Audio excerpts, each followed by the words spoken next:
মুসলমানেরা মাত্র 200 থেকে 300 বছরের মধ্যে যত যত বড় বড় ঝড় মোকাবেলা করেছে, এত বড় ঝড় তারপরে এখন পর্যন্ত আর মোকাবেলা করেনি। এই ঝড়গুলো কি কি? 3টে ঝড়।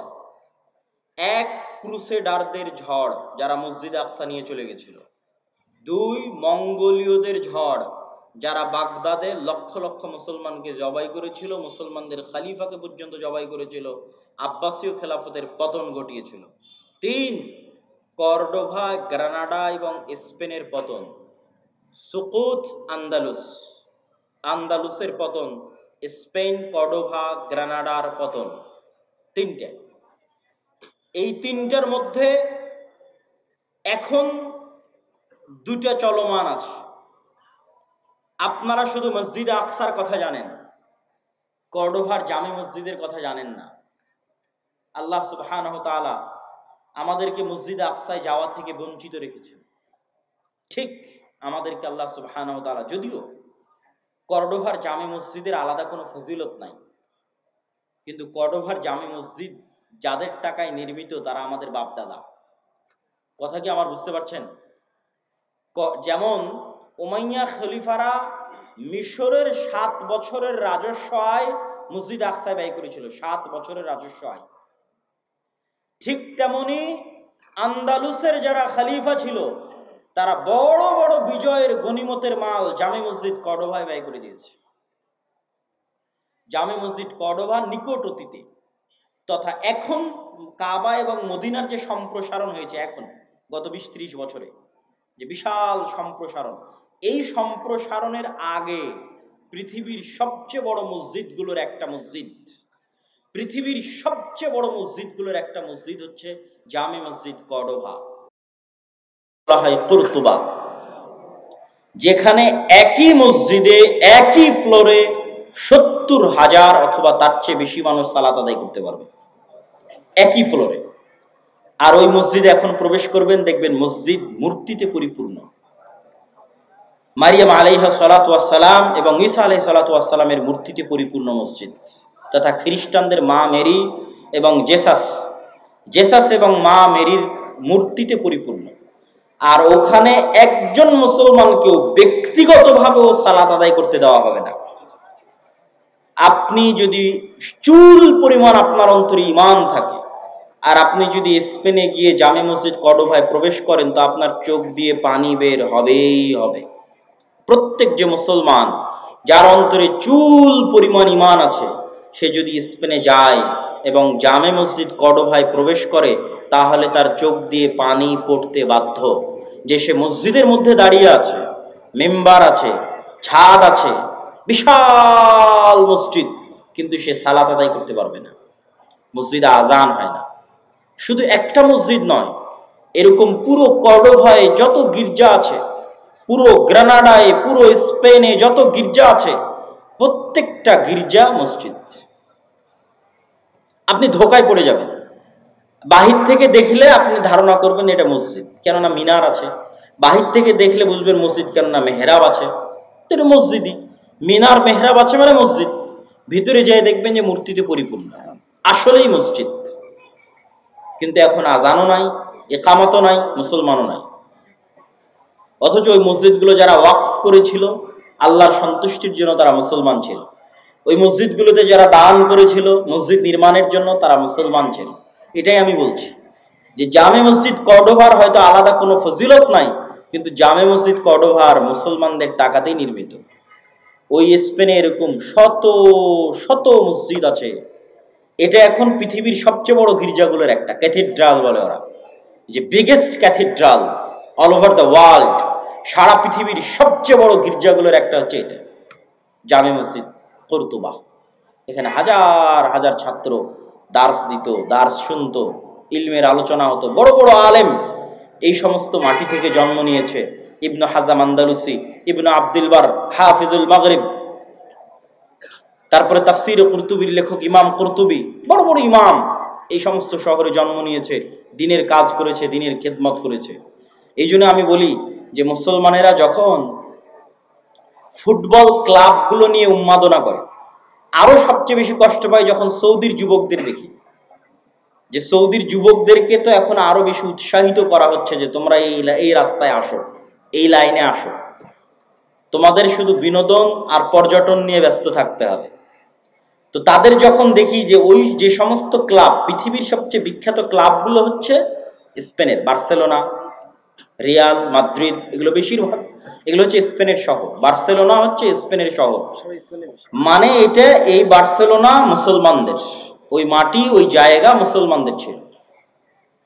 তাহলে আপনি যখন ওইটা নিয়ে উন্মাদনায় ব্যস্ত, তখন যদি আপনাকে নিয়ে গিয়ে আমি জামে মসজিদ কর্ডোবার মধ্যে দাঁড় করাই, সৌদি আরবের এই সমস্ত যুবকদেরকে নিয়ে গিয়ে যদি জামে মসজিদ কর্ডোবায় দাঁড় করানো হয় আর বলা হয় না এখন উন্মাদনা করো তোমার বার্সেলোনা নিয়ে আর রিয়াল আর মাদ্রিদ নিয়ে, কেন আল্লাহ তোমাদের কাছ থেকে মসজিদ ছিনিয়ে নিয়েছে?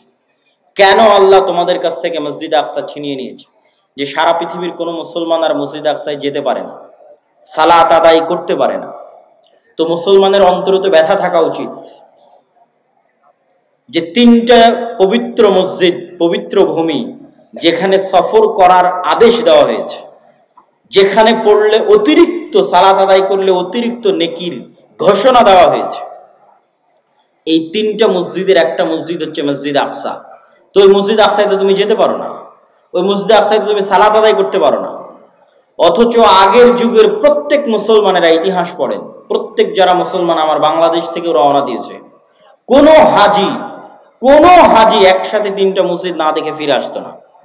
মানে এটা যে হজ ট্রিপের অংশ, যে আপনি এখন হজ এবং উমরায় যাচ্ছেন, মানে এই ট্রিপে তিনটা মসজিদ থাকবে, মসজিদ আকসা হে, মসজিদ নববী হে, হারাম হে, তারপর আপনি বাড়ি যাবেন।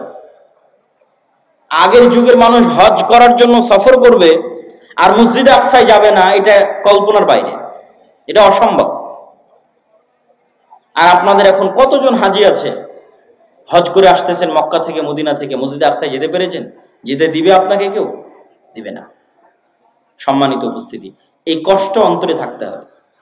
এই কষ্ট না থাকলে আপনি অনুভবও করতে পারবেন না, আপনার ঈমানও জাগবে না এবং আপনার দ্বারা বিজয় সম্ভব নয়।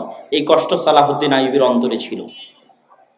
সালাহুদ্দিন আইয়ুবী পণ করেছিলেন, প্রতিজ্ঞা করেছিলেন, আল্লাহর ঘর কাবায় ততদিন পর্যন্ত হজ করার জন্য যাবেন না। আল্লাহর ঘর কাবায় ততদিন পর্যন্ত হজ করার জন্য যাবেন না যতদিন না আল্লাহর আর একটা ঘর, মসজিদ আকসা কার ঘর? বলেন, মসজিদ আকসা কার ঘর? আল্লাহর ঘর। আমি ততদিন পর্যন্ত মক্কার কাবা জিয়ারতে যাব না যতদিন না আল্লাহ সুবহানাহু ওয়া তাআলার আরেকটি ঘর, যেটা মক্কার কাবা তৈরি হওয়ার 40 বছর পর তৈরি করা হয়েছিল, যেই ঘরে যুগে যুগে অসংখ্য নবী প্রেরিত হয়েছে, যেই এলাকাকে আল্লাহ আমাদের পবিত্র কোরআনে বরকতময় এলাকা বলে ঘোষণা করেছেন কয়েক জায়গায়, আমাদের পবিত্র কোরআনে পবিত্র ভূমি হিসেবে ঘোষণা করেছেন কয়েক জায়গায়, সেই আল্লাহর তৃতীয় ঘর মুক্ত না করা পর্যন্ত আমি সালাহুদ্দিন আইয়ুবী আল্লাহর আরেকটা ঘর জিয়ারতের জন্য যাব না। আগে আল্লাহ সুবহানাহু ওয়া তাআলার এই ঘর মুক্ত করব, তারপরে আমি আল্লাহ সুবহানাহু ওয়া তাআলার আরেক ঘর জিয়ারতের জন্য যাব। এই হিম্মত, এই চেষ্টা, এই আবেগ সালাহুদ্দিন আইয়ুবীর ছিল, এই জন্য তিনি বিজয় করতে পেরেছিলেন। তাহলে সর্বপ্রথম আমাদের অন্তরে, আমাদের সন্তানদের অন্তরে, আমাদের স্ত্রী পুত্র কন্যার অন্তরে, এমনকি ইতিহাসে লেখা আছে, এই ইতিহাসটার সত্য মিথ্যা আমার জানা নাই, তদন্ত করার সুযোগ হয়নি, যে সালাহুদ্দিন আইয়ুবী রাহিমাহুল্লাহর আব্বা, তিনি বিবাহের সময় এই শর্তেই বিবাহ করেছিলেন যে এমন মেয়েকে বিবাহ করবেন যার অন্তরে মসজিদ আকসার ভালোবাসা আছে এবং যেও চায় এমন একটি সন্তান জন্ম দিতে যে মসজিদ আকসা বিজয়ের জন্য তার জীবনকে বিলিয়ে দিবে। মসজিদ আকসা বিজয় করতে পারবে না পারবে সেটা পরের কথা, কিন্তু মসজিদ আকসা বিজয়ের জন্য তার জীবনকে বিলিয়ে দিবে, শহীদ হয়ে যাবে। এই নিয়ত কোন মেয়ের আছে তাকে আমি বিবাহ করতে চাই। সালাহুদ্দিন আইয়ুবী রাহিমাহুল্লাহর যে যুগ, আমি বলেছি তিনটে মহাবিপদ মুসলমানেরা একই সময় পার করেছে। আমি শুধু তারিখগুলো বলবো, তাহলে আপনি বুঝবেন যে কিভাবে তিনটে যুগ মুসলমানেরা এই সময়ের মধ্যে পার করেছে। আমরা যদি 1000 খ্রিস্টাব্দ অথবা 1100 খ্রিস্টাব্দকে শুরু ধরি আর 1400 খ্রিস্টাব্দকে বা 1400 খ্রিস্টাব্দের মাঝামাঝি পর্যন্ত শেষ ধরি, তাহলে এই 300 বছর, 1100 থেকে 1400, এই 300 বছরে মুসলমানদের উপর পৃথিবীর সবচেয়ে বড় বড় কয়েকটা বিপদ গেছে। তার মধ্যে 1, মসজিদে আকসা হারিয়ে ফেলা। 2, মসজিদ আকসা কাদের হাতে মুসলমানেরা হারিয়ে ফেলেছিল? ক্রুসেডারদের হাতে। ক্রুসেডাররা এসেছিল কোথায় থেকে? ইউরোপ থেকে, ইতালি থেকে, ফ্রান্স থেকে, জার্মানি থেকে ক্রুসেডাররা এসেছিল। 2, বাগদাদের আব্বাসীয় খেলাফতের পতন কাদের হাতে হয়েছিল? মঙ্গোলীয়দের হাতে। মঙ্গোলীয়রা এসেছিল কোথায় থেকে? চায়নার পার্শ্ববর্তী দেশ মঙ্গোলীয় থেকে, যাদেরকে পৃথিবীর কোনো যুদ্ধে কেউ পরাজিত করতে পারেনি। স্রোতের মতো তারা এক এক শহর থেকে আর এক শহর বিজয় করতে করতে করতে করতে বাগদাদকে মাটির সাথে মিশিয়ে দিয়ে তারপরে তারা ক্ষান্ত হয়েছে। এবং ওই সময়ের আলেম ওলামারা লিখেছে যে এরা ইয়াজুজ মাজুজ। ওই সময়ের আলেম ওলামারা সন্দেহে পড়ে গেছিলেন যে ইয়াজুজ মাজুজ হয়তো এরাই। এইভাবে একের পর এক মুসলিম শহর এলাকা, কোথায় চায়না, এখান থেকে শুরু করলে Uzbekistan, Kyrgyzstan, Kazakhstan, Samarkand, বোখারা, Nishapur, Iran, Iraq, তারপরে ইন্ডিয়ার সাইডের কিছু অংশ, আফগানিস্তান, পাকিস্তান, এগুলো সব বিজয় করতে করতে ইরাকের রাজধানী, তৎকালীন আব্বাসীয় খেলাফতের রাজধানী বাগদাদ পর্যন্ত বিজয় করেছে। এবং তারা এতটাই নৃশংস, এতটাই পশুত্ব তাদের মধ্যে ছিল যে তারা টানা 4 দিন অথবা 5 দিন যাবৎ লক্ষ লক্ষ মুসলমানকে জবাই করেছে এবং মুসলমানদের কাটা মাথা দিয়ে মিনার তৈরি করত। তৃতীয় কোনটা? তৃতীয় হচ্ছে কর্ডোভার পতন, গ্রানাডার পতন। কর্ডোভার পতন হয়েছে 1236, ওই একই সময়ে স্পেনের পতন। তাহলে এই 3টে বড় ঘটনার মতো একসাথে এত বড় ঘটনা মুসলমানদের উপর আর যায়নি। এই জন্য আমি বারবার বলি যে এখন মুসলমানেরা যে বিপদ, যে আপদ, যে কষ্টের মধ্যে আছে, এর চেয়ে বেশি কঠিন, বেশি ভয়ঙ্কর বিপদ আপদ জাতিগতভাবে মুসলমানদের উপর দিয়ে পার হয়ে গেছে। তা হচ্ছে এই 200-300 বছর ক্রান্তিকাল, ইসলাম এবং মুসলমানদের ক্রান্তিকাল। তো এখান থেকে কি মুসলমানেরা বের হতে পেরেছিল? জি, এখান থেকে মুসলমানেরা বের হতে পেরেছিল। আল্লাহ বের করার রাস্তা করে দিয়েছিলেন। 1, মসজিদ আকসা আল্লাহ মুক্ত করেছেন সালাহুদ্দিন আইয়ুবীর মাধ্যমে। সালাহুদ্দিন আইয়ুবীর মাধ্যমে মসজিদ আকসা মুক্ত করার যুদ্ধ ছিল হিত্তিনের যুদ্ধ। সালাহুদ্দিন আইয়ুবী মসজিদ আকসা মুক্ত করার জন্য কয়েকটা পয়েন্টে কাজ করেছেন। এই পয়েন্টগুলো খুবই গুরুত্বপূর্ণ। তার মধ্যে 1 নম্বর পয়েন্ট হচ্ছে গোটা মুসলিম এলাকা মুনাফিকে পরিপূর্ণ হয়ে গেছিল। সব আমির ওমারারা মুনাফিক। খ্রিস্টান ক্রুসেডারদের নারী এবং টাকার কাছে বিক্রি হয়ে যেত সমস্ত আমির ওমারারা। আর সবচেয়ে বেশি শত্রুতা করত শিয়ারা। ওই সময় শিয়াদের শাসন ছিল মিশরে। ফাতিমীয়, ওবাইদীয় শিয়া খেলাফত ছিল মিশরে, যারা প্রতিষ্ঠা করেছিল জামিয়াতুল আজহার। আজকের আজহার বিশ্ববিদ্যালয় শিয়ারা প্রতিষ্ঠা করেছিল শিয়া মাযহাব প্রচার করার জন্য। তো সালাহুদ্দিন আইয়ুবী রাহিমাহুল্লাহর 2টা টার্গেট ছিল।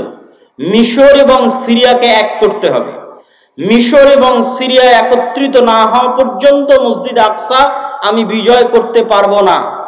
মজার বিষয় হলো ওমর রাদিয়াল্লাহু তাআলা আনহুর যুগেও যখন মসজিদ আকসা বিজয় হয়, তখনও মুসলমানেরা মিশর এবং সিরিয়া একত্রিত করেছিল। মিশর এবং সিরিয়ার বিজয় শেষ করে মসজিদ আকসার বিজয় সম্পন্ন করেছিল। কেননা ভৌগোলিকভাবে আজও মসজিদ আকসা বিজয় করা কঠিন যদি সিরিয়া এবং মিশর আপনার হাতে না থাকে। ফিলিস্তিন বিজয় করা কঠিন যদি সিরিয়া এবং মিশরের মাটি আপনার হাতে না থাকে। এর অনেক ভৌগোলিক বিশ্লেষণ আছে, আমি লম্বা আলোচনায় যাব না। তার মধ্যে সবচেয়ে বড় ভৌগোলিক বিশ্লেষণ হচ্ছে ভূমধ্য সাগর। ভূমধ্য সাগরের পানি আপনি কি দিয়ে কন্ট্রোল করবেন? ক্রুসেডাররা সব আসতো ওই পানি দিয়ে, ভূমধ্য সাগর দিয়ে। বেশিরভাগ স্থলপথেও আসতো না তা নয়, কিন্তু পানি দিয়ে আসতো। ওই ভূমধ্য সাগরের তীর কন্ট্রোলে নিতে হলে আপনাকে সিরিয়া পুরো কন্ট্রোলে নিতে হবে, মিশর পুরো কন্ট্রোলে নিতে হবে, তাহলে প্রবেশ পথ বন্ধ। অন্তত সমুদ্র দিয়ে আর কেউ আসতে পারবে না। এবার মাটি আপনার দখলে, এখন শুধু মসজিদে আকসা বাকি। তো এটা ছিল সালাহুদ্দিন আইয়ুবী রাহিমাহুল্লাহর 1 নম্বর কৌশল। 2, সালাহুদ্দিন আইয়ুবী রাহিমাহুল্লাহ আকীদাগত যুদ্ধ লড়েছিলেন, আকীদার যুদ্ধ। তিনি শিয়াদের বিরুদ্ধে যুদ্ধ করতে করতে ক্লান্ত হয়ে গেছে। যত বেশি মুসলমানদের বিরুদ্ধে সালাহুদ্দিন আইয়ুবী যুদ্ধ করেছিলেন, মুসলিম শাসক এবং মুনাফিকদের বিরুদ্ধে, তত যুদ্ধ উনি ক্রুসেডারদের সাথেও লড়েননি। তত যুদ্ধ উনি এই খ্রিস্টানদের সাথেও লড়েননি। ওনার দিনই পার হয়ে গেছে, সময় বয়সে পার হয়ে গেছে, শুধু মুসলমানদের সাথে যুদ্ধ করতে করতে, মুসলিম আমির ওমারাদের মুনাফিকি দূর করতে করতে। তার একটা বড় কারণ ছিল শিয়া মাযহাব। এই শিয়া মাযহাব থেকে মিশরকে মুক্ত করার জন্য আরেকটা মাদ্রাসা প্রতিষ্ঠা হলো মাদ্রাসা নিজামিয়া। নিজামুল মুলক তিনি এই মাদ্রাসা প্রতিষ্ঠা করলেন। তার নামে মাদ্রাসার নাম হলো মাদ্রাসা নিজামিয়া। যে মাদ্রাসা নিজামিয়াকে প্রতিষ্ঠা করা হয়েছিল জামিয়াতুল আজহারের মোকাবেলায় শিয়া মাযহাবকে উৎখাত করার জন্য আরব বিশ্ব থেকে। এবং এই মাদ্রাসা নিজামিয়ার ছাত্রদের বড় ভূমিকা ছিল পরবর্তীতে মঙ্গোলীয়দের পতন ঘটাতে এবং পরবর্তীতে ক্রুসেডারদের পতন ঘটাতে এবং পরবর্তীতে শিয়া মাযহাব থেকে আরব বিশ্বকে মুক্ত করতে মাদ্রাসা নিজামিয়ার ছাত্রদের বড় অবদান ছিল। বড় বড় আলেম এই মাদ্রাসার ছাত্র। ইবনে আসাকির তারিখ দিমাশকের লেখক এই মাদ্রাসার ছাত্র। ইমাম গাজ্জালি এই মাদ্রাসার ছাত্র। এবং এই মাদ্রাসারই পরবর্তী উত্তরসূরিরা ছিলেন ইবনে কাসির, ইবনুল আসির, ইবনে তাইমিয়া। তাদের যুগের যারা, তারা আরো পরে এসেছেন, কিন্তু তার আগের যখন মাদ্রাসা প্রতিষ্ঠা হয় তখনকার কথা বলছি, সম্মানিত উপস্থিতি। তারপরে সালাহুদ্দিন আইয়ুবী রাহিমাহুল্লাহ মিশর বিজয় করার পর জামিয়াতুল আজহার থেকে শিয়া মাযহাবকে চিরদিনের জন্য নিষিদ্ধ করে দিলেন। এবং আজ পর্যন্ত, এখন পর্যন্ত মিশরে আর পরবর্তীতে শিয়া মাযহাব প্রবেশ করতে পারেনি এবং জামিয়াতুল আজহার বা আজহার বিশ্ববিদ্যালয়ে শিয়া মাযহাব প্রবেশ করতে পারেনি। তারপরে এবার যখন তিনি জেরুজালেম বিজয়ের জন্য অভিযান শুরু করলেন, তখন সবচেয়ে বড় যুদ্ধটা হয়েছিল হিত্তিনের প্রান্তরে। আর ইউরোপ থেকে যারা এসেছিল, ইউরোপ হচ্ছে সব শীতকালীন দেশ, শীতকালীন কান্ট্রি। মুসলমানেরা শীতকালীন এরিয়া বিজয় করতে পারতো না। স্পেন পর্যন্ত গিয়ে শেষ। স্পেনের সাথে লাগানো ফ্রান্স, স্পেনের সাথে লাগানো সীমানা ইতালির, ইতালি ফ্রান্স মুসলমানেরা বিজয় করতে পারেনি। তার সবচেয়ে বড় কারণ ছিল বরফ এবং শীত। তার পরবর্তীতে নৈতিক এবং চারিত্রিক অধঃপতন তো আছে। তারপর আজীবন ইস্তাম্বুল মুসলমানেরা বিজয় করতে পারেনি, কনস্টান্টিনোপল তখনও অবিজিত। যখনকার ঘটনা বলছি তখনও বিজয় হয়নি। এটা আমি আসবো ধীরে ধীরে এবং আমার বক্তব্য শেষের দিকে নিয়ে যাব। তাহলে কি হলো, সালাহুদ্দিন আইয়ুবী হিত্তিনের প্রান্তরে যুদ্ধ করছেন কাদের সাথে? যারা ওই সমস্ত এলাকা থেকে এসেছে যেগুলোতে -ডিগ্রির শীত। তো এই জন্য সালাহুদ্দিন আইয়ুবী ওদেরকে নিয়ে চলে গেলেন মরুভূমিতে। যুদ্ধে পরাজয়ের ভান করে সবকে নিয়ে গেলেন মরুভূমিতে, যেখানে পানির কোনো ব্যবস্থা নাই, মাইল 50-100 কিলোমিটারের মধ্যে। আর চারিদিকে আগুন জ্বালিয়ে দিয়ে ব্যবস্থা করলেন গরমের, তাপের। যুদ্ধ ছিল জুন জুলাইয়ের মৌসুম। উপরে সূর্যের তাপ, নিচে মরুভূমির তাপ, আর চারিদিকে আগুনের তাপ। এই তাপ সহ্য করার জন্মগত ক্ষমতা আরবদের আছে, কেননা তারা মরুভূমিতেই বড় হয়েছে। আর যারা ক্রুসেডাররা এসেছে তারা সব এসেছিল শীত দেশ থেকে। এই জন্য গরমে গায়ের সব বর্ম, লোহার বর্ম তারা খুলে ফেলতে বাধ্য হয় এবং যুদ্ধে তাদের পরাজয় সুনিশ্চিত হয়। তবে মজার বিষয় কি? মজার বিষয় হচ্ছে ওমর রাদিয়াল্লাহু তাআলা আনহু মসজিদ আকসা বিজয় করেছেন, এক ফোঁটা রক্ত পড়েনি। সালাহুদ্দিন আইয়ুবী মসজিদ আকসা বিজয় করেছেন, এক ফোঁটা রক্ত পড়েনি। এবং আমি বিশ্বাস করি তৃতীয়বার যখন মসজিদ আকসা বিজয় হবে তখনও এক ফোঁটা রক্ত পড়বে না। এই ধারাবাহিকতা বজায় থাকবে, আল্লাহ সুবহানাহু ওয়া তাআলা সেই ব্যবস্থা করে দিবেন, এটা বিশ্বাস করি অন্তর থেকে ইনশাআল্লাহ। সম্মানিত উপস্থিতি, তাহলে একটা গেল আল্লাহ সালাহুদ্দিন আইয়ুবীর মাধ্যমে মসজিদ আকসা বিজয় করলেন। আর একটা হচ্ছে আইনে জালুতের যুদ্ধ। মঙ্গোলীয়রা বাগদাদের পতন ঘটিয়ে এগিয়ে যাচ্ছে। তিনটা মসজিদ একত্রে তাদের দখলে চলে আসবে। জেরুজালেম দখলে আসবে, মক্কায় দখলে আসবে, মদিনা দখলে আসবে। তিনটা মসজিদকে বাঁচানোর মতো ওই সময় আর কোনো শক্তিশালী শাসক ছিল না, মামলুক, মিশরের মামলুকরা ছাড়া। সালাহুদ্দিন আইয়ুবীর পরপরই 50-100 বছরের মাথায় মঙ্গোলীয়দের এই ঘটনাগুলো। তখন মামলুকদের বাদশা ছিল সাইফুদ্দিন কুতজ, জাহিরুদ্দিন আল বেরবাস। তাদের সাথে যুদ্ধে সর্বপ্রথম মঙ্গোলীয়রা পরাজয় ঘটে। তাহলে একদিকে জেরুজালেম উদ্ধার হলো, মঙ্গোলীয়দের পরাজয় হলো। পরবর্তীতে মঙ্গোলীয়দের কি হলো? পরবর্তীতে মঙ্গোলীয়রা নিজেরা ইসলাম গ্রহণ করে নিল। এই জন্য আজকে যত পাকিস্তান, ইন্ডিয়াতে খান দেখেন, মুসলমানেরা সব খান, এরা সব হচ্ছে মঙ্গোলীয়দের বংশধর। মঙ্গোলীয়রা পরবর্তীতে সব ইসলাম গ্রহণ করে নিয়েছিল। তার সবচেয়ে বড় কারণ ছিল মঙ্গোলীয়রা ছিল অশিক্ষিত, মূর্খ, অসভ্য। আর তারা মুসলমানদের যে সমস্ত নারী পুরুষদের ধরে নিয়ে যেত, এরা সবাই ছিল শিক্ষিত, উচ্চ মার্গের শিক্ষিত মুসলমান নারী এবং পুরুষরা। তাদের সাথে বিবাহ বন্ধনে আবদ্ধ হওয়ায় ধীরে ধীরে ধীরে ধীরে তাদের পরবর্তী জেনারেশন ইসলাম গ্রহণ করে ফেলে।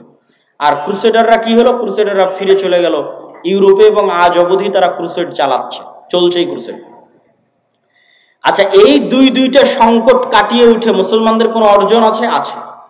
স্পেন মুসলমানেরা ফিরে পায়নি, কিন্তু স্পেনের পরিবর্তে আল্লাহ মুসলমানদেরকে এরপরই স্পেনের পরিবর্তে আল্লাহ মুসলমানদের এই দীর্ঘদিন যাবৎ মুসলমানেরা কুস্তুনতুনিয়া বিজয় করতে পারে না। কুস্তুনতুনিয়া বিজয়ের ইতিহাস পড়ে দেখেন, কত শত শত সাহাবী, আল্লাহর তাবি, সাহাবীদের তাবি তাবে তাবি এই কুস্তুনতুনিয়া যুদ্ধে শহীদ হয়েছে। যত চেষ্টা করেছে পারেনি। আবু আইয়ুব আল আনসারী রাদিয়াল্লাহু তাআলা আনহু এই কুস্তুনতুনিয়া বিজয় করতে এসে শহীদ হয়ে গেছে। এই কুস্তুনতুনিয়া বিজয়ের তৌফিক আল্লাহ দিলেন কখন? ক্রুসেডারদের হাতে মসজিদে আকসা হারানোর পরে, আবার মসজিদে আকসা ফিরে পাওয়ার পরে। মঙ্গোলীয়দের হাতে মুসলমানদেরকে চরম শাস্তি এবং আযাব দেওয়ানোর পরে, আবার মঙ্গোলীয়দের হাত থেকে সে আযাব এবং শাস্তি থেকে মুক্তি দেওয়ার পরে, আর স্পেনের গ্রানাডা এবং কর্ডোভার পতনের পরে মুসলমানেরা ইস্তাম্বুল বা আজকের তুরস্ক বিজয় করে, মুহাম্মদ আল ফাতেহ, এবং উসমানীয় খেলাফতের কায়েম হয়। এবং উসমানীয় খেলাফত আমলে মুসলমানদের শান শওকত, শক্তি সামর্থ্য বহাল ছিল। আমি আগেই বলেছি মুসলমানদের রাজনৈতিক বিজয়ের চিহ্ন কি? মসজিদ আকসা আপনার হাতে আছে কিনা? উসমানীয়দের হাতে মসজিদে আকসা ছিল। তারা মসজিদে আকসায় কোনো ইহুদিকে জমি ক্রয়ের পর্যন্ত সুযোগ দেয়নি উসমানীয়রা, কেন ইহুদিদের ব্রেন ছিল খুব শার্প। তারা আগে জমি ক্রয় করে সেখানে তাদের বসতি স্থাপন করতে চাচ্ছিল উসমানীয় খেলাফতের শেষ আমলে। আজ আমরা এই বিপদে কেন? আজ আমরা এই বিপদে আছি তার সবচেয়ে মূল কারণ হচ্ছে ঔপনিবেশিক শাসন আমল, কলোনিয়াল সিস্টেম। পৃথিবীর প্রায় সব মুসলিম দেশই, দুই একটা বাদ দিয়ে, প্রায় সব মুসলিম দেশই ইস্তেমার, আরবিতে বলে ইস্তেমার, বাংলায় বলে উপনিবেশ, ইংরেজিতে বলে কলোনি। প্রায় সব মুসলিম দেশই ইউরোপের কোনো না কোনো দেশের কলোনি ছিল নিকট অতীতে। এটা হচ্ছে আমাদের উসমানীয় খেলাফতের পতনকাল থেকে নিয়ে আজ পর্যন্ত এই 150, 200, 300 বছরে, মানে আমরা যে জেনারেশন এখন অবস্থান করছি, এটা লাস্ট 200 বছর বা 250 বছর পৃথিবীর কোনো না কোনো মুসলিম দেশ, কোনো না কোনো ইউরোপিয়ান কান্ট্রির কলোনি ছিল। আমরাও 1947-এর আগ পর্যন্ত ব্রিটিশের কলোনি ছিলাম। তো 1947 তো ভাই এই কয়দিন আগের কথা। অনেকের দাদাও এখনো জীবিত আছে যারা 47 দেখেছে, এখনো জীবিত আছে। তো 47 তো কালকের কথা। তো 47-এর আগ পর্যন্ত আমরা ব্রিটিশদের গোলাম ছিলাম।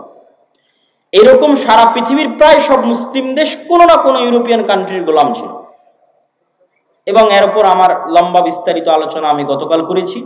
এই গোলামির নিজাম থেকে ওই ব্রিটিশরা যেমন পুরো ভারতকে 3 ভাগে ভাগ করে দিল, বাংলাদেশ, পাকিস্তান এবং ইন্ডিয়া, ঠিক ওই ব্রিটিশরা যখন তাদের আরবে কলোনি ছিল তখন তারা আরব কেমন ভাবে ভেঙে চূর্ণ বিচূর্ণ করে দিল। কাতার নামে পৃথিবীতে কোনো দেশই ছিল না, আরব আমিরাত নামে পৃথিবীতে কোনো দেশই ছিল না, জর্ডান নামে পৃথিবীতে কোনো দেশই ছিল না, ইসরায়েল নামে পৃথিবীতে কোনো দেশই ছিল না, লেবানন নামে পৃথিবীতে কোনো দেশই ছিল না। ঠিক তেমনি বাংলাদেশ বা পাকিস্তান নামে পৃথিবীতে কোনো দেশ ছিল না। এগুলো সব ওই যে ইস্তেমার, কলোনিয়াল সিস্টেম। ওরা যখন এই দেশগুলো ছেড়ে গেছে তখন ডিভাইড অ্যান্ড রুল, ভাগ করে গেছে, নতুন দেশ তৈরি করে গেছে। তো ওই শাম, সিরিয়াকে জর্ডানে ভাগ করেছে, লেবাননে ভাগ করেছে। একটু দিয়েছে জর্ডান, একটু দিয়েছে লেবানন, একটু দিয়েছে কাতার, একটু দিয়েছে আরব আমিরাত, একটু দিয়েছে বাহরাইন, একটু একটু করে দিয়ে ওর মধ্যে থেকে ইসরায়েল বের করেছে। ওর মধ্যে থেকে অল্প একটু জায়গা বের করেছে ইসরায়েলের জন্য।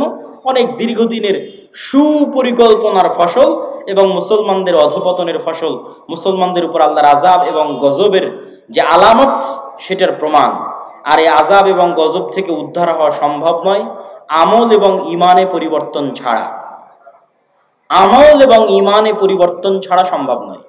আমি আপনাকে চ্যালেঞ্জ দিয়ে বলতে পারি, যেই ইহুদিরা ইসরায়েলে আছে তারা তাদের ধর্ম পালনে, আপনারা আপনাদের ধর্ম পালনে যতটুকু অ্যাক্টিভ তার চেয়ে বেশি অ্যাক্টিভ। কথা মনে হয় আমার বুঝতে পারেননি। আপনাদের কতজনের মুখে দাঁড়িয়ে আছে, আর ইহুদি একটা পল্লী মহল্লায় গিয়ে দেখবেন ওদের কতজনের মুখে দাঁড়িয়ে আছে। ইহুদিরা সারা পৃথিবীর মানুষকে চায় যে তারা খারাপ থাকুক, কিন্তু তারা নিজেরা ভালো থাকবে। সারা পৃথিবীর মানুষ মদ খেলে, জুয়া খেললে তাদেরকে গোলাম বানানো সহজ, কিন্তু তাদের সন্তানেরা যদি জুয়া খেলে, মদ খায়, তাহলে তারা পৃথিবী শাসন করতে পারবে না। এই জন্য এটা তাদের এজেন্ডা যে তাদের সন্তানেরা মদ, জুয়া, ফ্রি ফায়ার, পাবজি খেলবে না, কিন্তু তারা পৃথিবীতে এমন সিস্টেম তৈরি করবে যে মুসলমানের সন্তান জন্ম হওয়ার পর থেকে মদ, জুয়া, আড্ডা, গাঞ্জা, ফ্রি ফায়ার, পাবজি নিয়ে পড়ে থাকবে। তাহলে এরা হবে কি, এদের অবস্থা হবে গরু ছাগলের মতো। কেননা যে নেশাখোর, যে জুয়াখোর, সে গরু ছাগল। তার পৃথিবীতে কেন, বাড়ি, দেশে কেন, এলাকায় কেন, বাড়িতে পর্যন্ত শাসন ক্ষমতা কায়েম করতে পারবে না। একটা জুয়াখোর, একটা মদখোর কি বাড়িতে শাসন চালাতে পারবে? তো যে জুয়াখোর, মদখোর বাড়িতে শাসন চালাতে পারবে না, ও কোশ্চিন কালো মসজিদে আকসা বিজয় করতে পারবে না। যে ফ্রি ফায়ার পাবজিতে ব্যস্ত আছে, ও বাড়ি চালাতে পারবে না, তো মসজিদে আকসা কেমন বিজয় করবে? তো কিন্তু ইহুদিরা তাদের সন্তানকে জন্মের পর থেকে বলবে পড়ো পড়ো পড়ো পড়ো, জ্ঞান অর্জন করো, বড় হও, পৃথিবী শাসন করতে হবে, অস্ত্র বানাও, জ্ঞান বিজ্ঞান নিয়ে ব্যস্ত থাকো, আর গোটা আরব বিশ্বকে ব্যস্ত রাখো পর্যটন আর বিনোদনে, দুবাই আর কাতারকে ব্যস্ত রাখো ফুটবল বিশ্বকাপে, আর ফুটবল বিশ্বকাপ আয়োজন করা আর এগুলো খেলাধুলা নিয়ে পড়ে থাকা যদি খুবই ভালো হতো, তাহলে ইসরায়েলই আগে থাকতো। কথা বুঝতে পেরেছেন? ইসরায়েল কিসে সবার আগে? অস্ত্র বানাও, অস্ত্র কিনো, এটাতে সবার আগে, জ্ঞান বিজ্ঞানে সবার আগে। আর ওর পাশের যে মুসলিম দেশগুলো আছে, ওরা কিসে আগে? ওরা হচ্ছে পর্যটনের জন্য বানাও, বিনোদনের জন্য বানাও, টাকাও ঢেল, কিন্তু সব খরচ করছে পর্যটন বিনোদনে। এই জন্য আল্লাহর গজব আরো কন্টিনিউ হচ্ছে, আরো দীর্ঘস্থায়ী হচ্ছে। এই গজব থেকে মুসলমানদের বের হতে হলে দ্বীনে ফিরে আসতে হবে। মুসলমানদের সবচেয়ে বড় শক্তির জায়গা হচ্ছে তাদের দ্বীন, তাদের আকীদা, তাদের বিশ্বাস। সারা পৃথিবীতে তারা শিখিয়েছে যে তোমরা সন্তান কম নাও, আর কোনো ইহুদি ফ্যামিলি পাবেন না যেখানে 6টা 7টা করে বাচ্চা নাই, পাবেন না। আপনি নিজে আজকে তদন্ত করতে পারেন, কেন এরা পৃথিবীর খুবই রহস্য ঘেরা একটা জাতি। এদের বিষয়ে কোনো তথ্য পাবেন না, এদের বিষয়ে গবেষণা করতে গেলে আপনি দেখা যাচ্ছে আউট হয়ে যাবেন পৃথিবী থেকে। অত্যন্ত রহস্য ঘেরা একটা জাতি, অনেক অল্প সংখ্যক। কিন্তু যদি আপনার পক্ষে সম্ভব হয়, বিশেষ করে যে সমস্ত মুসলমান ভাইয়েরা ইউরোপে আছেন, তারা ইহুদি পল্লীগুলোতে গিয়ে দেখবেন তাদের কয়টা করে সন্তান, আর তাদেরই এনজিও গুলো আপনার মুসলিম এলাকায় গিয়ে বলতেছে তোমাদের সন্তান কমাও। এই জন্য তারা টার্গেট করে, ইচ্ছা করে ফিলিস্তিন গাজায় শিশুদেরকে হত্যা করতেছে। ঠিক যেমন ফেরাউন বানু ইসরায়েলের শিশুদেরকে হত্যা করত। তাহলে দুই ভাবে আপনার শিশুকে হত্যা করতেছে, এক বম মেরে হত্যা করতেছে, আর এক আপনার মাথায় দিয়ে দিয়েছে যে আপনি 2টার বেশি যেন সন্তান না নেন। কিন্তু সে জন্ম দিচ্ছে 6টা 7টা 8টা 10টা করে।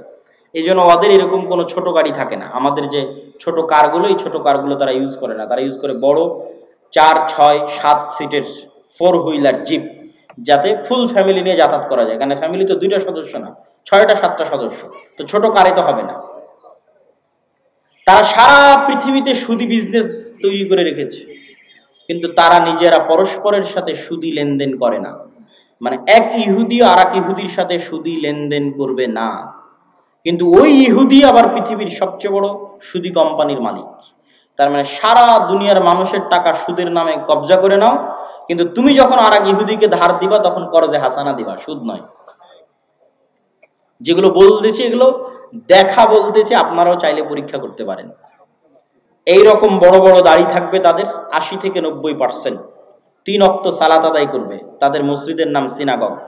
3 ওয়াক্ত সালাতের জন্য মসজিদে যাবে, এবং এরকম লম্বা দাড়ির সাথে যাবে।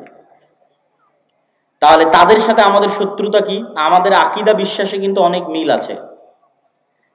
খ্রিস্টানেরাও অপেক্ষায় আছে একজন মাসিহ আসবে, ইহুদিরা অপেক্ষায় আছে একজন মাসিহ আসবে, আমরাও অপেক্ষায় আছে একজন মাসিহ আসবে। তাহলে আকীদায় মিল হলো না ভাই? আকীদায় মিল আছে, আর মাসিহ তো আসবেই, ঈসা মাসিহ। কিন্তু কার জন্য উদ্ধারকারী হয়ে আসবেন সেটাই হলো প্রশ্ন। খ্রিস্টানদের জন্য উদ্ধারকারী হয়ে আসবেন, না মুসলমানদের জন্য উদ্ধারকারী হয়ে আসবেন, না ইহুদিদের জন্য উদ্ধারকারী হয়ে আসবেন? কোরআন এবং হাদিস বলছে মাসিহ আসবে 2টা, একটা মাসিহ আদ-দাজ্জাল আর একটা ঈসা মাসিহ। মাসিহ আদ-দাজ্জাল হবে ইহুদিদের উদ্ধারকারী, আর ঈসা আলাইহিস সালাতু ওয়াস সালাম হবেন মুসলমানদের উদ্ধারকারী। সম্মানিত উপস্থিতি, এরকম আকীদা বিশ্বাসে আরো মিল আছে। তারাও এক, পৃথিবীতে এক আল্লাহর ইবাদত করে, মানে আল্লাহর একত্ববাদে বিশ্বাস করে সামান্যতম হলেও। তাদের মধ্যেও শিরক আছে, কিন্তু যেমন আমাদের বেরেলভী ভাইয়েরা যেমন তাদের মধ্যে শিরক থাকলেও তারা এক আল্লাহ বিশ্বাস করে, এরকম এক আল্লাহ বিশ্বাস করে। দিনের মধ্যে একটা দিন হচ্ছে ইহুদি দিন। ইহুদিরা খ্রিস্টানদের মতো তৃত্ববাদে বিশ্বাস করে না। খ্রিস্টানরা কিন্তু 3টে দিনে বিশ্বাস করে, 3টে রব বা খোদায় বিশ্বাস করে, তারা একটাই বিশ্বাস করে। মুসলমানরাও একটাই বিশ্বাস করে। তাহলে শত্রুতা কোথায়? শত্রুতা আমাদের পক্ষ থেকে নয়। মুসলমানেরা কোনোদিনই জাতিগতভাবে ইহুদিদের সাথে শত্রুতা করেনি। ওমর রাদিয়াল্লাহু তাআলা আনহুকে খ্রিস্টান পাদ্রীরা জোর করে লিখিয়েছে চুক্তির মধ্যে, যে আপনি লেখেন চুক্তিতে যে জেরুজালেমে আপনি কোনো ইহুদিকে বসবাস করতে দিবেন না। ওমর রাদিয়াল্লাহু তাআলা নিজে থেকে বলেইনি কখনো। ওমর রাদিয়াল্লাহু তাআলা বরং তাদের সাথে এটা বলে রেখেছে যে তোমরা যত কড়া করে বলতেছো, এত কড়া করে তো করা ঠিক হবে না। তারা চাচ্ছিল, পাদ্রীরা চাচ্ছিল যে কোনো ইহুদি যেন আসতেই না পারে, এবং তারা আসতে দিত না। ঈসা আলাইহিস সালাতু ওয়াস সালামের মৃত্যুর পর থেকে নিয়ে ওমর রাদিয়াল্লাহু তাআলা আনহুর মসজিদ আকসা বিজয়ের আগ পর্যন্ত খ্রিস্টানরা কোনো ইহুদিকে জেরুজালেমে প্রবেশ করতে দিত না। তো ওমর রাদিয়াল্লাহু তাআলা বলছে, এত বড় অমানবিক আইন আমি কিভাবে বাস্তবায়ন করতে পারি? তখন খ্রিস্টানরা বলল, ঠিক আছে, আপনি যদি এত বড় আইনকে অমানবিক বলেন, তাহলে এতটুকু অন্তত আমাদের কনফার্মেশন দেন যে আপনি এই জেরুজালেমে ইহুদিদের স্থায়ী বসবাস করতে দিবেন না। আসুক, আসা মসজিদ আকসা দেখে ঘুরে চলে যাও, তাদের পবিত্র জায়গা যেগুলো আছে সেগুলো দেখে ফেরত চলে যাও। ওমর রাদিয়াল্লাহু তাআলা বললেন, ঠিক আছে। ইহুদিদের সাথে জাতিগত বিদ্বেষ কখনই মুসলমানেরা করে। ইহুদি লেখকরা লিখে গেছে যে তাদের যে পুরো জাতির হিস্ট্রি, এই হিস্ট্রির মধ্যে তাদের সবচেয়ে স্বর্ণযুগ ছিল স্পেন। স্পেনে যখন মুসলমানদের শাসন ছিল, তখন সারা পৃথিবীর নির্যাতিত অত্যাচারিত ইহুদিরা স্পেনে এসে আশ্রয় নিয়েছিল, আর মুসলিম বাদশাহ শাসকরা তাদের আশ্রয় দিয়েছিল, মানবিক কারণে আশ্রয় দিয়েছিল। কেন? সারা পৃথিবীতে খ্রিস্টানরা তাদের উপর অত্যাচার করতো, জুলুম করতো, আর এটা তাদের উপর আল্লাহ গাজাব এবং গজব হিসেবে কোরআনে লিখে রেখেছেন যে এটা তাদের জন্য আযাব এবং গজব, যে তাদের কোনো দেশ হবে না আলাদা, স্বাধীন কোনো দেশ তাদের জন্য হবে না। তো এই জন্য জাতিগত বিদ্বেষ আপনি মুসলমানদের থেকে পাবেনই না। তাহলে সমস্যা তাদের পক্ষ থেকে, তাদের অন্তরে এটা চরম আকারে সুপারিয়রিটি। পৃথিবীর সবচেয়ে ভয়ঙ্কর দুইটা জাতি সুপারিয়রিটিতে বিশ্বাস করে, একটা হিন্দুদের মধ্যে ব্রাহ্মণ, আর একটা হচ্ছে ইহুদি। চরম আকারের সুপারিয়রিটিতে বিশ্বাস করে যে আমরা ডাইরেক্ট খোদার সন্তান, নাউজুবিল্লাহ, আল্লাহর সন্তান। ব্রাহ্মণেরা বিশ্বাস করে আমরা আল্লাহর মাথা থেকে তৈরি হয়েছে, ওরা বিশ্বাস করে আমরা আল্লাহর সন্তান। পৃথিবীতে আমরা বাদের যারা আছে সব আমাদের গোলাম, সবার বউ আমাদের জন্য হালাল, সবার ছেলে মেয়েকে জবাই করাও আমাদের জন্য হালাল, এতে আমাদের কোনো গুনাহ হবে না। কত রকমের এক্সট্রিম লেভেলের সুপারিয়রিটিতে তারা বিশ্বাস করে। এই সুপারিয়রিটির জায়গায় সবচেয়ে বড় আঘাত, সবচেয়ে বড় ধাক্কা দিয়েছে মুহাম্মদ সাল্লাল্লাহু আলাইহি ওয়াসাল্লাম। কি জন্য? তাদের এই সুপারিয়রিটির দাবির ভিত্তি হচ্ছে তারা ইব্রাহিমের সন্তান, ইসহাকের বংশধর, এটাই দাবির ভিত্তি। তো মুহাম্মদ সাল্লাল্লাহু আলাইহি ওয়াসাল্লাম এসে দাবি করলেন আমি ইব্রাহিমের আরেক সন্তান ইসমাইলের বংশধর। এই জায়গায় হলো বংশগত দিক থেকে সবচেয়ে বড় অ্যাটাক, যে আমরা যেই রক্তের হওয়ার কারণে ফখর করি, অহংকার করি, গর্ব করি, আল্লাহ শেষ নবী আমাদের বাইরে ওই রক্তের মধ্যে ইব্রাহিমের আরেক সন্তান ইসমাইলের মধ্যে দিয়ে দিলেন, ইসমাইল আলাইহিস সালাতু ওয়াস সালামের মধ্যে। তাহলে তাদের সুপারিয়রিটিতে সবচেয়ে বড় আঘাত হানলেন কে? মুহাম্মদ সাল্লাল্লাহু আলাইহি ওয়াসাল্লাম। যে তোমাদের সুপারিয়রিটি এখন থেকে শেষ, তোমাদের বানু ইসরাইলের জন্য আল্লাহর যা রহমত বরকতের ঘোষণা ছিল সব টোটালি অফ। এখন রহমত এবং বরকত যা হবে সব উম্মতে মুহাম্মাদির জন্য। ইব্রাহিম আলাইহিস সালাতু ওয়াস সালামের সন্তান ইসমাইল, এবং আল্লাহ নবী দোয়া করলেন আল্লাহুম্মা সাল্লি আলা মুহাম্মাদিন ওয়া আলা আলি মুহাম্মাদ কামা সাল্লাইতা আলা ইব্রাহিম ওয়া আলা আলি ইব্রাহিম। হে আল্লাহ, মুহাম্মদ সাল্লাল্লাহু আলাইহি ওয়া সাল্লাম এবং তার পরিবারের উপর ওই রকম রহমত বরকত নাজিল করুন যেমন ইব্রাহিমের পরিবারের উপর নাজিল করেছিলেন। আল্লাহুম্মা আমিন। আমরা দরুদে সেটা পড়ি সব সময়। তাহলে তাদের সুপারিয়রিটিতে সবচেয়ে বড় আঘাত দিলেন মুহাম্মদ সাল্লাল্লাহু আলাইহি ওয়াসাল্লাম। এই জন্য মুহাম্মদ সাল্লাল্লাহু আলাইহি ওয়াসাল্লামকে এইভাবে হত্যার চেষ্টা মক্কার কুরাইশরাও করেনি যেভাবে তারা করেছিল, কেন এটা তাদের ইগোতে আঘাত করেছে। আজও তারা বানু ইসমাইলের সন্তানদেরকে হত্যা করতেছে এই একটা কারণেই, যে তাদের সুপারিয়রিটির জন্য সবচেয়ে বড় চ্যালেঞ্জ হচ্ছে ইসলাম এবং মুসলমানরা। কেন? তারা যেই মিল্লাতে ইব্রাহিমের দাবি করে, ওই মিল্লাতে ইব্রাহিমের যোগ্য এবং সত্য দাবিদার, যোগ্য এবং সত্য উত্তরসূরি হচ্ছে মুহাম্মদ সাল্লাল্লাহু আলাইহি ওয়াসাল্লাম এবং তার অনুসারীরা। এবং তাদের ধর্মগ্রন্থে লেখা আছে যে ইব্রাহিম আলাইহিস সালাতু ওয়াস সালামের আরেক স্ত্রী হাজেরা এবং হাজেরার সন্তান ইসমাইলকে মক্কায় রেখে আসা হয়েছে। তাদের ধর্মগ্রন্থে লেখা আছে তোমাদের ভাইদের মধ্যে আল্লাহ শেষ নবী পাঠাবে। ওরা মনে করে আছে আমাদের ভাইদের মধ্যে মানে ইব্রাহিম আলাইহিস সালামের দুই সন্তানও তো পরস্পরে ভাই, ভাই না ভাই না? ইসহাক এবং ইসমাইল পরস্পরে ভাই না ভাই না? ভাই। তারা মনে করে আছে যে ইয়াকুব আলাইহিস সালামের 12 সন্তান, আমরা পরস্পরে ভাই, আমাদের মধ্যে থেকে আল্লাহ শেষ নবী পাঠাবেন, এই অপেক্ষায় তারা আছে। কিন্তু আল্লাহ সুবহানাহু ওয়া তাআলা তাদের ভাইদের মধ্যেই শেষ নবী পাঠিয়েছেন, সেটা তাদের আদি ভাই ইয়াকুবের পিতা ইসহাক ইসহাক আলাইহিসসালাতু ওয়াসসালামের রক্তের ভাই ইসমাইল আলাইহিসসালাতু ওয়াসসালামের বংশে আল্লাহ সুবহানাহু ওয়া তাআলা শেষ নবী পাঠিয়েছে। সম্মানিত উপস্থিতি, এই হিংসার কারণে, এই বিদ্বেষের কারণে তারা মুসলমান এবং ইসলামদেরকে সমূলে ধ্বংস করে দিতে চায়। কেন? তারা জানে তাদের পতন যদি কারো হাতে হয়, মুসলমানদের হাতেই হবে। এটাই হলো সমস্যা। যেমন ফেরাউন জানতো তার পতন যদি কারো হাতে হয়, বানু ইসরাইলের হাতে হয়। তারাও জানে আমাদের পতন যদি কোনোদিন কারো হাতে হয়, তাহলে মুসলমানদের হাতে হবে। সম্মানিত উপস্থিতি, আমি আমার এই দীর্ঘ ঐতিহাসিক বিশ্লেষণ থেকে আপনাদের কাছে এতটুকুই আহ্বান জানাবো, দিনে ফিরে আসা ছাড়া। আপনি তাদের সাথে মোকাবেলা করবেন অথচ আপনার মধ্যে দিন নাই, তাহলে কি দিয়ে মোকাবেলা করবেন? সে তো দিনের কারণেই এটা জয় করতে এসেছে, দিনের কারণে এখানে শাসন প্রতিষ্ঠা করতে এসেছে, দিনের কারণে আপনাকে হত্যা করছে। আর আপনি দিন ছেড়ে দিয়ে তার উপর দিয়ে বিজয় লাভ করতে চাচ্ছেন, এটা ইম্পসিবল, অসম্ভব। একদল মানুষ যদি দিন পালন করে আল্লাহর উপর ভরসা করে বের হয়ে আসে, তাহলে তাদের হাতে আল্লাহ সুবহানাহু ওয়া তাআলা মসজিদে আকসা বিজয় দিবেন, এটা আল্লাহর ওয়াদা। আমরা এখন পারছি না কেন? আমরা এখন গজবের অবস্থায় আছি, আযাবের অবস্থায় আছি। আল্লাহ তাদেরকে দিয়ে আমাদের উপর শাস্তি দিচ্ছে। যেমন ফেরাউনকে দিয়ে তাদেরকে শাস্তি দিয়েছিল, তাদেরকে আযাব এবং গজবের মধ্যে আল্লাহ সুবহানাহু ওয়া তাআলা নিক্ষেপ করেছিলেন। ঠিক এই যুগের ফেরাউন হচ্ছে তারা। আমরা আযাব এবং গজবের মধ্যে আছি, এবং এখান থেকে উদ্ধার পেতে হলে ঈমান এবং আমল লাগবে, স্বাধীন চেতা বিশ্বাসী লাগবে। গোলামি বিশ্বাস চলবে না। আমি বলেছি আমাদের সবচেয়ে বড় সমস্যা গোলামির বিশ্বাস। মুসা আলাইহিস সালাম যদি বানু ইসরাইলের ঘর বাড়িতেই লুকিয়ে লুকিয়ে মানুষ হতেন, উনি জীবনে কোনোদিন ওই ফেরাউনের বংশের তিব্তিকে এক থাপ্পড়ে হত্যা করতেন না। কেন না? বানু ইসরাইলের সাথে পালিয়ে পালিয়ে মানুষ হতে হতে অন্তর ছোট হয়ে যেত। কথা আমার বুঝতে পারছেন? তো মুসা আলাইহিস সালামকে আল্লাহ মানুষ করলেন ফেরাউনের ঘরে। তো ফেরাউনের ঘরে উনি স্বাধীন চেতা হয়ে মানুষ হয়েছে, যে একটা মানুষের পূর্ণ অধিকার সুযোগ সুবিধা কি হওয়া উচিত। ওই অবস্থায় বড় হয়ে যখন দেখছে তার বংশের মানুষকে আর একজন মারছে, তখন দিয়েছে এক থাপ্পড়ে মরে গেছে। তো এক থাপ্পড় দেওয়ার জাজবা কোথায় থেকে আসলো? গোলামি মুক্ত অবস্থায় বড় হয়েছেন, এই জন্য আল্লাহ তাকে গোলামি মুক্ত অবস্থায় ফেরাউনের বাড়িতে, ফেরাউনের ঘরে বড় করেছে। আর আমরা জীবনযাপন করছি 200-250 বছর থেকে গোলামির অবস্থায়, এখনো গোলামির অবস্থায়। স্বাধীন চেতা মনোভাব আমাদের মধ্যে নাই। আমাদের চাল চরিত্র বিকৃত হয়ে গেছে, স্বভাব চরিত্র বিকৃত হয়ে গেছে। এই জন্য আমাদেরকে আমাদের দিনে ফিরে আসতে হবে, স্বাধীন চেতা মনোভাবী হতে হবে। মা এবং বোনদেরকে নিয়ত রাখতে হবে যে তারা পুত পবিত্র অবস্থায় সন্তান জন্ম দিবে আল্লাহ সুবহানাহু ওয়া তাআলার সন্তুষ্টির জন্য, আল্লাহর দ্বীনের জন্য। কখনো বেহায়াপনা দিয়ে পুরুষ জন্ম দেওয়া সম্ভব নয়। বেলেল্লাপনা দিয়ে মুজাহিদ পুরুষ জন্ম দেওয়া সম্ভব নয়। বেহায়াইর মধ্যে মেয়েলি পুরুষ জন্ম নিতে পারে। কথা আমার বুঝতে পারছেন? যখন একটা সমাজে পরিপূর্ণরূপে বেহায়াই ছড়িয়ে পড়ে, তখন ওই সমাজের পুরুষরা কি হয়ে যায়? মেয়েলি পুরুষ হয়ে যায়।